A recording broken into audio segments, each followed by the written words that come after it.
നമസ്കാരം, എല്ലാവർക്കും റെഡ് റോസസിലേക്ക് സ്വാഗതം. എന്താണ് വിശേഷം? പുതിയ കൊല്ലമൊക്കെ പറഞ്ഞില്ലേ? എല്ലാവർക്കും നല്ലതാവും എന്ന് വിചാരിക്കുന്നു. ചിലപ്പോൾ നമുക്ക് സമ്മിശ്രാവും, ഒന്നും പറയാൻ പറ്റില്ല അല്ലേ, ഒക്കെ ദൈവവിധി പോലെ. ഇന്ന് എനിക്ക് കുറച്ച് നല്ല കൂണ് കിട്ടി. ഈ ചിപ്പി കൂൺ എന്ന് പറയില്ലേ, ഈ ചിപ്പി പോലെയാണ് അതിൻ്റെ കൂണ്, നല്ല വെള്ള നിറത്തിലുള്ള. അത് വെച്ച് ഞാൻ നല്ലൊരു തോരനാണ് ഉണ്ടാക്കുന്നത്. അപ്പോൾ നമുക്ക് ഒട്ടും സമയം കളയണ്ട. എനിക്ക് കുറച്ച് തിരക്കുള്ള ദിവസമാണ്. വേഗം അടുക്കളയിലേക്ക് പോയിട്ട് നമുക്ക് കൂണ് കൊണ്ടൊരു തോരനുണ്ടാക്കാം. നിങ്ങൾക്കിത് ഇഷ്ടപ്പെടുകയാണെങ്കിൽ നിങ്ങളൊക്കെ എന്നെ പ്രോത്സാഹിപ്പിക്കണം കേട്ടോ. അപ്പോൾ നമുക്ക് അടുക്കളയിലേക്ക് പോവാം. ഇതാണ് ഓയിസ്റ്റർ മഷ്റൂം അല്ലെങ്കിൽ ചിപ്പിക്കൂൺ. ഇത് വെച്ചിട്ടാണ് നമ്മളൊരു കൂൺ റോസ്റ്റ് അല്ലെങ്കിൽ കൂൺ തോരൻ ഉണ്ടാക്കുന്നത്. അതിനുവേണ്ടി 250 ഗ്രാം ഓയിസ്റ്റർ മഷ്റൂം ഉണ്ട്, 2 സവാള നീളത്തിലരിഞ്ഞത്, ഒരു തക്കാളി, ഒരു 6-7 അല്ലി വെളുത്തുള്ളി, കറിവേപ്പില, 4 പച്ചമുളക്, 3 കോഴിമുട്ട ഉപ്പിട്ടിട്ട് ബീറ്റ് ചെയ്ത് വെച്ചതാണ് കേട്ടോ. പിന്നെ പൊടികൾ ഏതൊക്കെയാന്ന് പറയാം. ഗരം മസാല പൊടി 2 ടീസ്പൂൺ മല്ലിപ്പൊടി, 1 ടീസ്പൂൺ മുളക് പൊടി, ഒരു 1/2 ടീസ്പൂൺ മഞ്ഞൾപ്പൊടി, കുരുമുളക് പൊടി.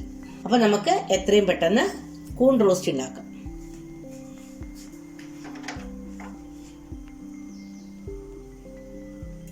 വെളിച്ചെണ്ണ ഒഴിച്ചു. ആദ്യം തന്നെ അതിലേക്ക് കുറച്ച് കടുകിട്ട് കൊടുക്കാം. വളരെ എളുപ്പമാണ്. ഈ കൂണിന് നമ്മൾ വെള്ളം ഒഴിച്ചു കൊടുക്കേണ്ട ആവശ്യമില്ല കേട്ടോ. ഈ കൂണിന് നല്ലോണം വെള്ളം ഉണ്ടാവും. ഇതിലേക്ക് നമുക്ക് പച്ചമുളക്, വെളുത്തുള്ളി, കറിവേപ്പില ഇട്ട് കൊടുക്കാം. എന്നിട്ട് അത് ഇളക്കി കൊടുക്കാം. നമ്മളെപ്പോഴും കൂൺ കഴിക്കുമ്പോൾ വെള്ളത്തിൽ കുറച്ച് നേരം നന്നാക്കിയിട്ട് അത് ഇട്ട് വെക്കണം. അതിൽ വല്ല പുഴുക്കളോ എന്തെങ്കിലും ഉണ്ടോ നോക്കണം. മഞ്ഞൾപ്പൊടി, ഉപ്പ് ഇട്ടിട്ട് വേണം വെള്ളത്തിലിട്ട് വെച്ച് കഴുകാൻ കേട്ടോ. ഇതിലേക്ക് നമുക്ക് സവാള ഇട്ട് കൊടുക്കാം. ഇളക്കി കൊടുക്കാം. ഈ കോഴിമുട്ട ഓപ്ഷനിലാണ്, നിങ്ങൾക്ക് ഇഷ്ടമുണ്ടെങ്കിൽ മാത്രം ചേർക്കാൻ മതിട്ടാ. അത് ഇട്ടാൽ ഭയങ്കര ഒരു ടേസ്റ്റാണ്. അത് നമുക്ക് പുഴുങ്ങിയിട്ട് കഷ്ണാക്കി ഇട്ട് കൊടുക്കും ചെയ്യാം, അല്ലെങ്കിൽ സ്ക്രാമ്പിൾ ചെയ്തിടാം. എങ്ങനെ വേണമെങ്കിൽ ചെയ്യാം, അവരവരുടെ ഇഷ്ടത്തിനനുസരിച്ച്. പെട്ടെന്ന് ഉണ്ടാക്കാൻ പറ്റിയൊരു ഡിഷാണത്. തക്കാളി ഇട്ട് കൊടുക്കാം. തക്കാളി നന്നായിട്ട് ഒന്ന് മേശാവട്ടെ. ഇതിലേക്ക് നമുക്ക് എല്ലാ പൊടികളും കൂടി ഇട്ട് കൊടുക്കാം. ഏതൊക്കെയാ പൊടികളെന്ന് ഞാൻ പറഞ്ഞല്ലോ. 2 ടീസ്പൂൺ മല്ലിപ്പൊടി, 1 ടീസ്പൂൺ മുളക് പൊടി, മഞ്ഞൾപ്പൊടി ആവശ്യത്തിന്, പിന്നെ കുരുമുളക് പൊടി ആവശ്യത്തിന്, ഗരം മസാല അധികം വേണ്ടാട്ടോ, ഒരു വല്ലാത്തൊരു കുത്താണ് അതിന്. എന്നിട്ട് ഇതിൽ കുറച്ച് ഉപ്പിട്ട് കൊടുക്കാം. കൂണിട്ട് കൊടുത്തതിന് ശേഷം നമുക്ക് ഉപ്പിടാം. കൂണിൽ വെള്ളം ഉണ്ട്, അതൊന്ന് മിക്സ് ആക്കാം കേട്ടോ. ഉപ്പിട്ടു. ഉപ്പിനൊക്കെ ഓരോരുത്തരുടെ ഇഷ്ടത്തിനനുസരിച്ച് കേട്ടോ. ഇനി നമുക്കിതൊന്ന് തീ കുറച്ചിട്ട് അടച്ചു വെച്ച് വേവിച്ചു കൊടുക്കാം.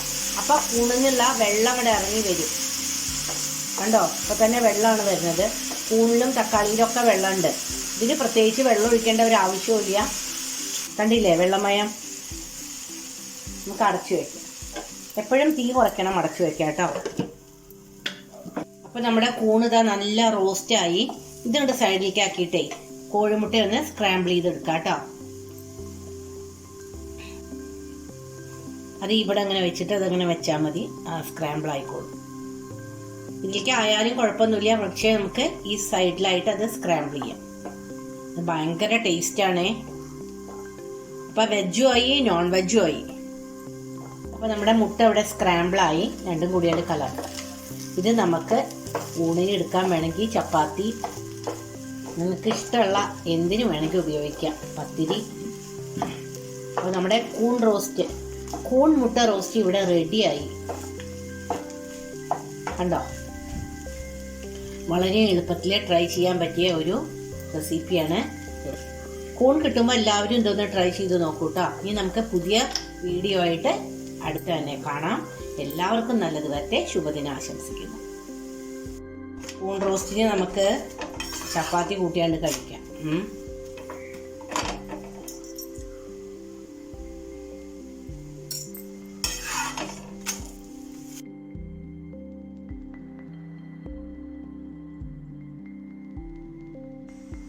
കൂണിൻ്റെ പണി പെട്ടെന്ന് കഴിഞ്ഞു കേട്ടോ. തോരൻ വെക്കാൻ വളരെ എളുപ്പമാണ്. അധികം വെള്ളമൊന്നും ചേർക്കരുത് തോരൻ വെക്കുമ്പോൾ. ഇത് നല്ല ഡ്രൈ ആയിട്ടിരിക്കണം ഈ തോരൻ. അപ്പോൾ എല്ലാവരും ചിപ്പിക്കൂൺ കിട്ടുകയാണെങ്കിൽ തോരൻ വെച്ച് നോക്കൂ. ചിപ്പിക്കൂൺ വേണമെന്നില്ല, ഏത് കൂണാണെങ്കിലും നമുക്ക് തോരൻ വെക്കാൻ പറ്റും. നിങ്ങളോട് പറഞ്ഞിട്ടല്ലോ നല്ലൊരു വൈറ്റമിൻസിൻ്റെ കലവറയാണ് കൂണെന്ന് പറഞ്ഞു തന്നെ വീണ്ടും ഞാൻ ആവർത്തിക്കുന്നില്ല. എനിക്ക് നല്ല തൊണ്ടവേദനയൊക്കെ ഉണ്ട്, അത് തന്നെ അധികം സംസാരിക്കാനും വയ്യ. ഇനി നമുക്ക് അടുത്ത ഒരു വീഡിയോയിൽ കാണാം. എല്ലാവർക്കും നല്ലത് വരട്ടെ. ശുഭദിനാശംസിക്കുന്നു.